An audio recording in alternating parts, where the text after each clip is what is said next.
السلام علیکم ورحمۃ اللہ وبرکاتہ۔ آج ہم سورہ الفرقان شروع کریں گے۔ یہ سورہ مبارکہ مکیہ ہے، نبی علیہ الصلاۃ والسلام پر مکہ میں نازل ہوئی۔ یہ ترتیب کے لحاظ سے 25ویں نمبر پر ہے اور نازل ہونے کے لحاظ سے یہ 42ویں نمبر پر ہے۔ اس کے 6 رکوع ہیں اور اس کی 77 آیات ہیں۔ بسم اللہ الرحمن الرحیم۔ تبارک الذی نزل الفرقان علی عبدہ لیکون للعالمین نذیرا۔ برکت والی ہے وہ ذات جس نے نازل کیا الفرقان، فرقان کو، قرآن مجید کو، اپنے بندے محمد صلی اللہ علیہ وسلم پر، تاکہ وہ جہان والوں کو ڈرانے والے ہو جائیں۔ یعنی بابرکت ہے، باعث رحمت ہے اللہ جس نے قرآن مجید کو نازل کیا۔ فرقان کا مطلب یہ ہوتا ہے کہ حق اور باطل میں فرق کر دینے والے احکامات، یعنی اللہ تعالیٰ نے اس طرح احکامات نازل کیے ہیں کہ حق اور باطل، حلال اور حرام، اللہ تعالیٰ کی نافرمانی اور فرما برداری کے احکامات بالکل کھلے اور صاف ہیں۔ علی عبدہ، عبد سے مراد یہاں نبی صلی اللہ علیہ وسلم کی ذات گرامی ہے کہ اللہ تعالیٰ نے آپ پر اس قرآن مجید کو نازل کیا ہے۔ لیکون للعالمین نذیرا، تاکہ آپ جہان والوں کے لیے ڈرانے والے بن جائیں۔ یہاں بشارت کا ذکر نہیں کیا بلکہ صرف ڈرانے کا ہی ذکر کیا ہے، کیونکہ آگے مشرکین کے عقائد کا ذکر ہو رہا ہے۔ الذی لہ ملک السماوات والارض، اللہ تعالیٰ نے یہاں اپنے اوصاف ذکر کیے ہیں، کیونکہ قرآن مجید کو نازل کرنے والا اللہ ہے اور اللہ تعالیٰ کی اتھارٹی کیا ہے یہ بتانے کے لیے۔ تو فرمایا کہ لہو ملک السماوات والارض، کہ وہ ذات جس کے لیے آسمانوں اور زمین کی بادشاہت ہے۔ ولم یتخذ ولدا، اور اس نے اپنی اولاد نہیں بنائی۔ یہ اس کی دوسری صفت ہے، کیونکہ اگر اس کی اولاد ہوتی تو پھر وہ دوسروں کو دینے کی بجائے اپنی اولاد کی ضروریات کو پورا کرتا۔ وَلَمْ يَكُنْ لَهُ شَرِيكٌ فِي الْمُلْكِ، اور نہیں ہے اس کی بادشاہت میں کوئی بھی شریک۔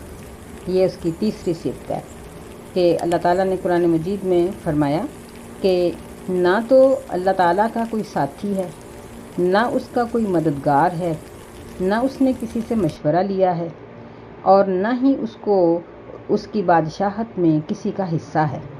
وَلَمْ يَكُنْ لَهُ شَرِيكٌ فِي الْمُلْكِ، یعنی وہ اکیلا ہی بادشاہ ہے اور اس کی بادشاہت میں کوئی بھی شریک نہیں ہے۔ وَخَلَقَ كُلَّ شَيْءٍ فَقَدَّرَهُ تَقْدِيرًا، یہ اللہ تعالیٰ نے اپنی چوتھی صفت بیان کی ہے کہ ہر چیز کا وہی خالق ہے اور اس نے فَقَدَّرَهُ، بس اس نے اندازہ کیا ہے، ہر چیز کا اندازہ کرنا، یعنی اللہ تعالیٰ نے ہر چیز کو اس کے پورے اندازے کے مطابق پیدا کیا ہے۔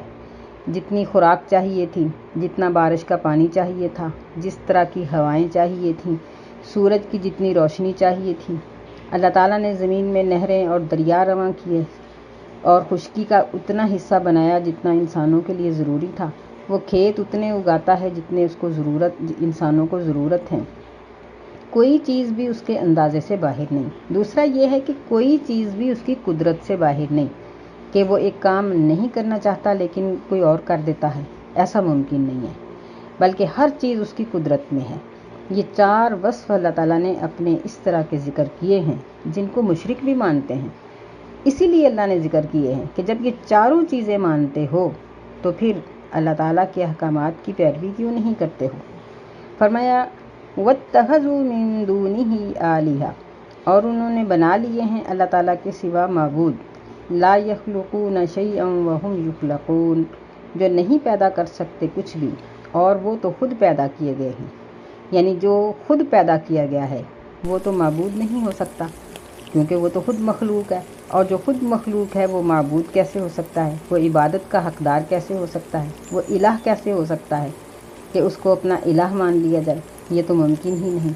وَلَا يَمْلِكُونَ لِأَنفُسِهِمْ ضَرًّا وَلَا نَفْعًا، اور نہ ہی وہ اختیار رکھتے ہیں اپنے نفسوں کے لیے نقصان کا اور نہ نفع کا۔ یعنی یہ دوسری تردید ہے مشرکین کے معبودوں کی، کہ جب وہ اپنے آپ کو ٹوٹ پھوٹ سے یا موت سے نہیں بچا سکے۔ یا اگر ہم یہ جو لوگ دعوے کرتے ہیں کہ فلاں بڑی پہنچی ہوئی سرکار ہے، وہ تو وہاں تک پہنچا ہوا ہے، ذرا ان کے گھروں کے افراد کو مل کے دیکھیں، ان کے خاندان کو ذرا تھوڑا مل کے دیکھیں تو ہمیں پتہ چلے کہ جو ضرورتیں یہ لوگوں کی پوری کر رہے ہیں، انہی ضرورتوں کے مارے ہوئے ان کے گھروں کے اندر موجود ہیں۔ اگر کوئی اولاد دینے والا ہے تو ان کے اپنے گھروں میں کئی بے اولاد ہیں۔ اگر یہ بیماروں کو شفا دیتے ہیں تو ان کے گھروں میں کئی بیمار ہوں گے۔ صرف بات یہ ہے کہ ہم ان کے جو گھریلو حالات ہیں نا، ان کو ہم نہیں جانتے، ہم جاننے کی کوشش ہی نہیں کرتے۔ اس لیے اللہ تعالیٰ نے ہمیں یہ دعوت دی ہے کہ مشرکین کو کہ تم لوگ اپنی عقل سے کام لو، عقل کو استعمال کرو۔ فرمایا کہ جو اپنے لیے نقصان اور نفع کا مالک نہیں، وہ معبود کیسے ہو سکتا ہے؟ وَلَا يَمْلِكُونَ مَوْتًا وَلَا حَيَاةً وَلَا نُشُورًا۔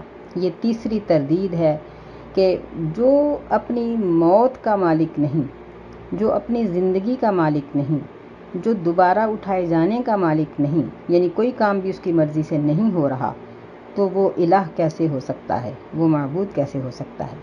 یعنی ان کے معبود سراسر غلط ہیں، لیکن ان کے دعوے کتنے بلند ہیں۔ وقال الذین کفروا ان ھذا الا افک افترا، اور کافر لوگوں نے کہا کہ نہیں ہے یہ مگر جھوٹ، افطراہ نبی صلی اللہ علیہ وسلم کو کہا، نعوذ باللہ، کہ اس نے خود بنا لیا ہے۔ وَعَانَهُ عَلَيْهِ قَوْمٌ آخَرُونَ، اور مدد کی ہے اس پر دوسری قوم نے، یعنی پہلے تو کہنے لگے کہ یہ سارا جھوٹ ہے باندھا ہوا، دوسری بات انہوں نے یہ کہی کہ یہ یعنی وہ بھی لوگوں کے تعاون سے، یعنی نعوذ باللہ نبی صلی اللہ علیہ وسلم کو عقلاً علماً اتنا کمزور کہا کہ یہ خود بھی نہیں کر سکتے تھے، دوسروں کی مدد سے انہوں نے یہ قرآن بنایا۔ اللہ فرماتے ہیں فَقَدْ جَاءُوا ظُلْمًا وَزُورًا، پس تحقیق وہ لے آئے ہیں ظلم اور بہت بڑا جھوٹ۔ زور کہتے ہیں اس جھوٹ کو جس کو بڑا خوبصورت بنا کر پیش کیا جائے، یعنی جس کو طاقتور اور پر اثر بنانے کے لیے کچھ الفاظ یا کچھ باتیں گھڑی جاتی ہیں، اس کو کہا جاتا ہے۔ یعنی اتنا بڑا ظلم اور اتنا بڑا بناوٹی جھوٹ لے آئے ہیں۔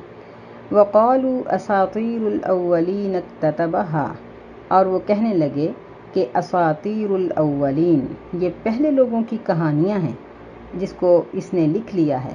فَهِيَ تُمْلَىٰ عَلَيْهِ بُكْرَةً وَأَصِيلًا، پس وہ پڑھی جاتی ہیں اس پر صبح اور شام۔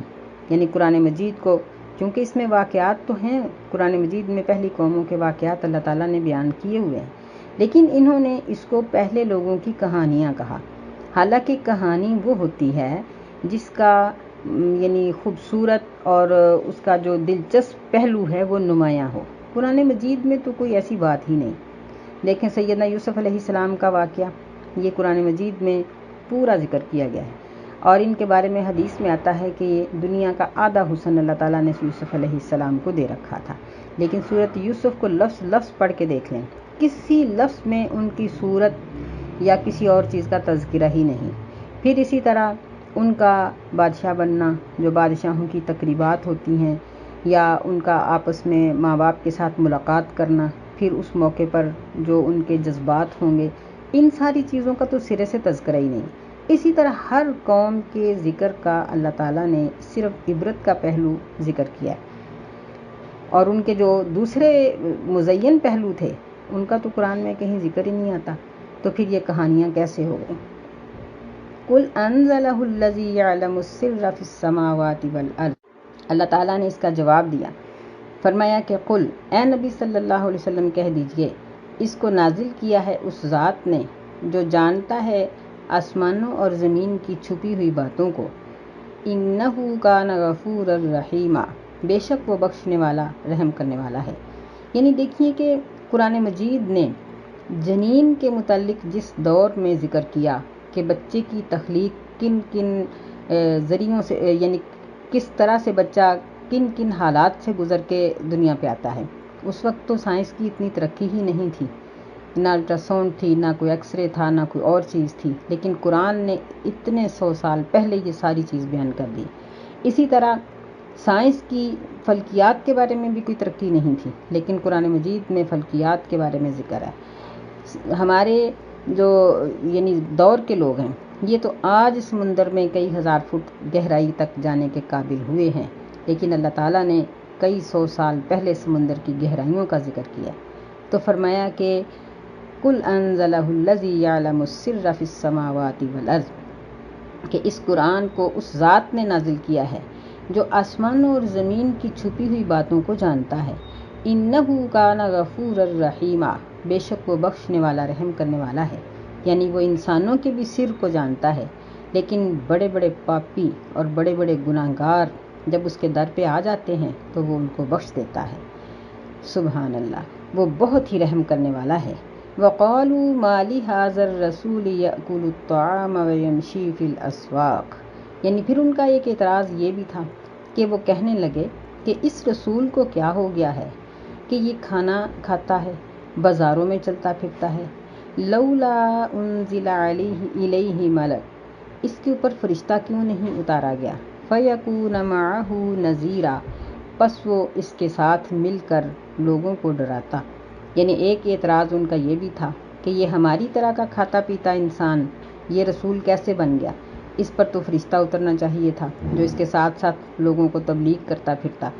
او یلقا الیہ کنز یا اس پر خزانہ ڈال دیا جاتا، یعنی اس کو تجارت کی ضرورت نہ پڑتی۔ نبی علیہ الصلوۃ والسلام کی تجارت آپ کی ساری زندگی جاری رہی، آپ کے غلام تجارت کرتے تھے اور آپ اس میں سے حصہ لیتے تھے، یا اور بھی یعنی اس طرح کے کئی ذرائع تھے، تو وہ کہتے تھے کہ اس کے لیے خزانہ کیوں نہیں اتارا گیا کہ وہ اس میں سے کھاتا رہتا اور اس کو بازار میں جانے کی اور اس کو تجارت کرنے کی ضرورت نہ پڑتی۔ حالانکہ سوچنے کی بات ہے کہ اگر نبی صلی اللہ علیہ وسلم تاجر نہ ہوتے تو تاجروں کو تجارت کے اصول کون سکھاتا؟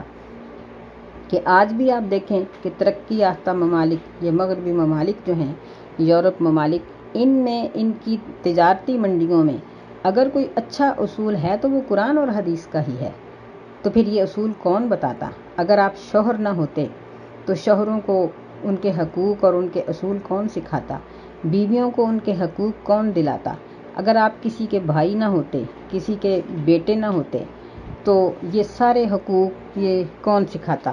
ظاہر ہے کہ اللہ تعالیٰ نے اسی لیے آپ کو چلتا پھرتا انسان بنایا اور سب نبی انسان ہی آئے۔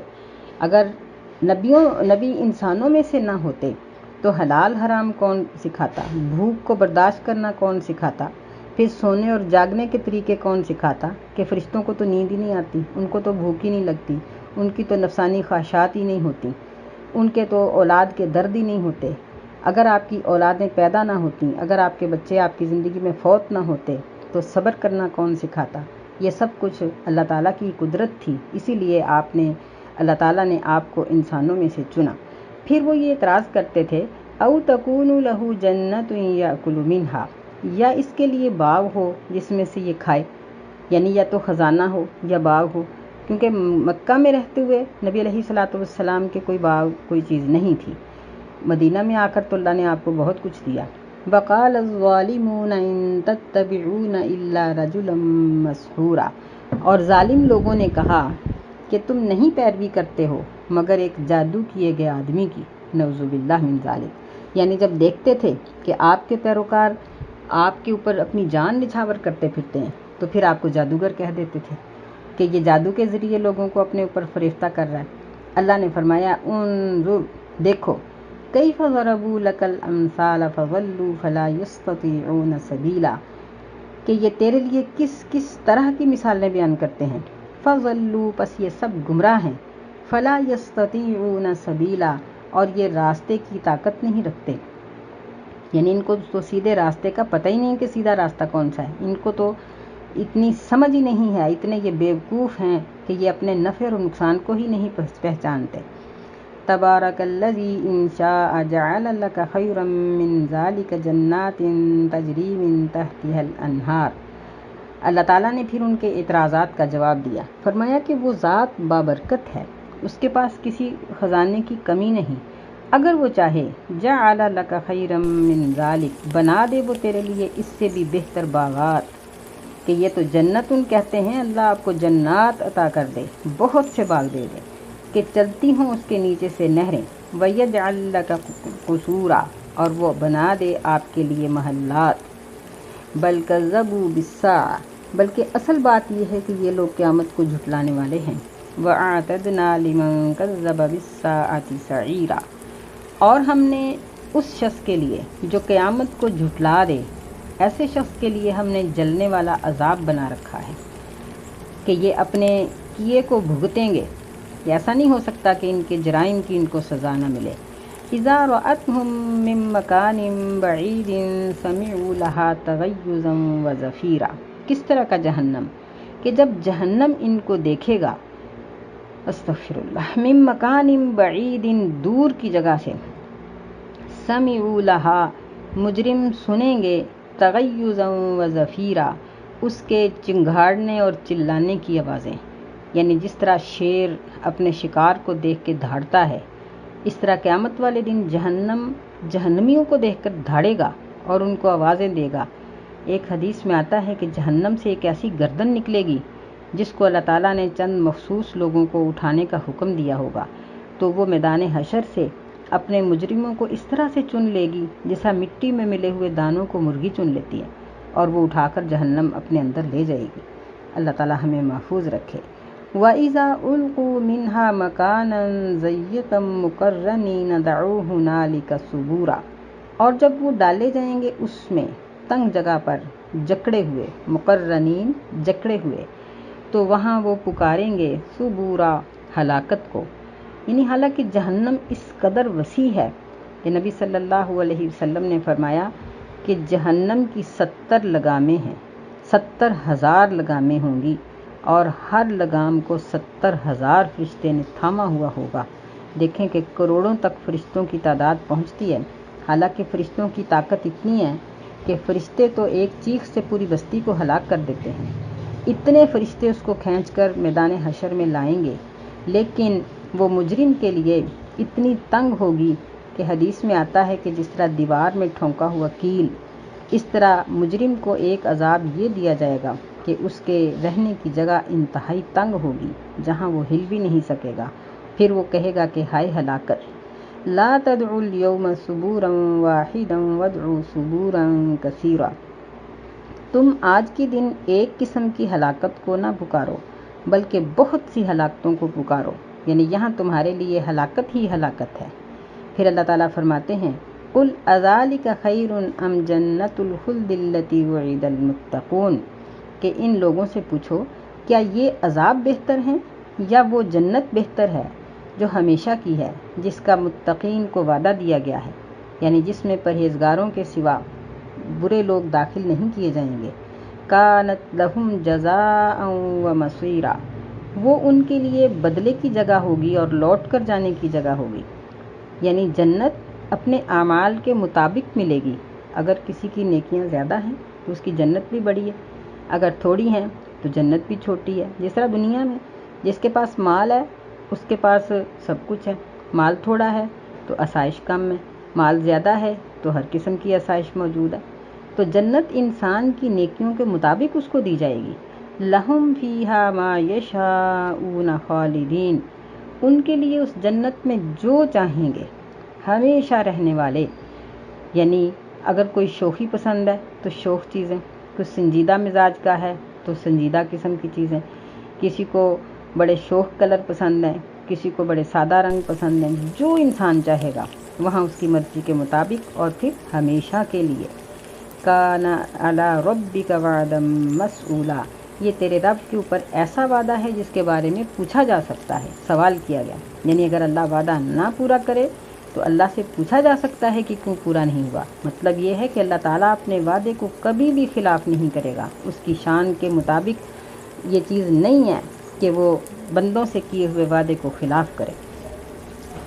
وَيَوْمَ يَحْشُرُهُمْ وَمَا يَعْبُدُونَ مِن دُونِ اللَّهِ فَيَقُولُ أَأَنْتُمْ أَضْلَلْتُمْ عِبَادِي هَؤُلَاءِ، جس دن وہ ان سب کو اکٹھا کرے گا اور جن کی وہ اللہ کے سوا عبادت کرتے تھے ان کو اکٹھا کرے گا، تو اللہ تعالیٰ فرمائیں گے أَأَنْتُمْ أَضْلَلْتُمْ عِبَادِي هَؤُلَاءِ، کیا تم نے میرے ان بندوں کو دنیا میں گمراہ کیا تھا، ام ہم ضلوا السبیل، یا وہ خود ہی گمراہ تھے، یعنی وہ نیک لوگ جو دنیا میں اپنی نیکیاں لے کر آخرت کی طرف گئے، لیکن لوگوں نے ان کو جبراً اپنے معبود بنا لیا، جس طرح عیسیٰ علیہ السلام، جس طرح سیدنا علی رضی اللہ تعالیٰ عنہ ہیں، اور بے شمار اس طرح کے نیک لوگ، اولیاء اکرام، انبیاء اکرام، جن کو لوگوں نے جبراً ان کی وفات کے بعد ان کو اللہ سے بھی بڑا بنا دیا۔